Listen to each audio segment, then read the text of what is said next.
aspirants.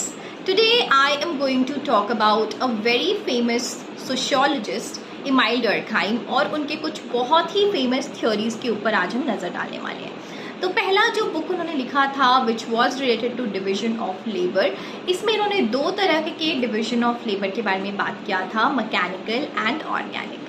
इन्होंने बताया कि प्रिमिटिव सोसाइटी में मैकेनिकल सॉलिडारिटी देखने को मिलती थी जब लोगों के बीच में कॉमन कॉन्साइंस होता था और कॉमन मोरालिटी होती थी, जिसके वजह से सोशल ऑर्डर जो है वो मेंटेन रहता था। बट आज के समाज में ऐसा बिल्कुल नहीं है। उन्होंने बताया in today's society which is modern society हमें ऑर्गेनिक सॉलिडारिटी देखने को मिलती है, क्योंकि लोगों के बीच में इंटरडिपेंडेबिलिटी बढ़ चुकी है, स्पेशलाइजेशन बढ़ चुका है, तो लोग एक दूसरे पे डिपेंडेंट हैं, जिसके वजह से आज हमारे बीच में ऑर्गेनिक सॉलिडारिटी है और इस तरीके से सोशल ऑर्डर मेंटेन रहता है।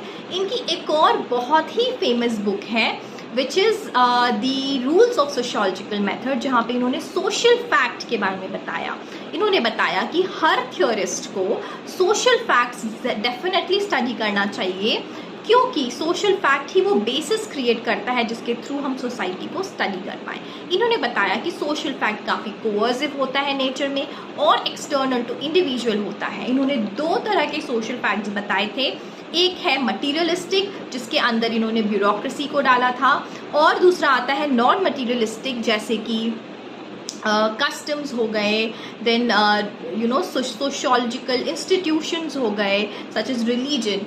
इन्होंने रिलीजन को भी स्टडी किया है अपने एक बुक में which is the elementary form of religious life. इसमें इन्होंने प्रिमिटिव सोसाइटी में किस तरीके से टोटम एक सिंबल होता था जिसके थ्रू एक सोसाइटी अपने आप को रिप्रेजेंट करती थी और उसके थ्रू सोशल सॉलिडारिटी जो है वो प्रमोट होती थी। उन्होंने रिलीजन को कहीं ना कहीं सोसाइटी से ही जोड़ा है और ये बताया है कि कैसे रिलीजन और सोसाइटी एक ही है।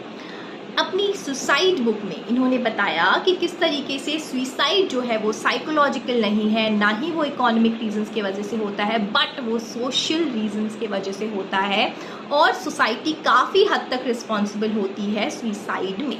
नाउ इन्होंने चार तरह के सुसाइड्स बताए थे जो कि इंटीग्रेशन और रेगुलेशन ऑफ सोसाइटी की वजह से होते हैं। एक है आपका ईगोइस्टिक सुसाइड, जो कि अगर बहुत ही लेस या फिर लो लेवल ऑफ इंटीग्रेशन हो तो आपका होता है ईगोइस्टिक सुसाइड। फिर उसके ऑपोजिट में उन्होंने बताया altruistic which is related to high integration into the society. फिर आता है आपका fatalistic which is high regulation of the society, and last में एनॉमिक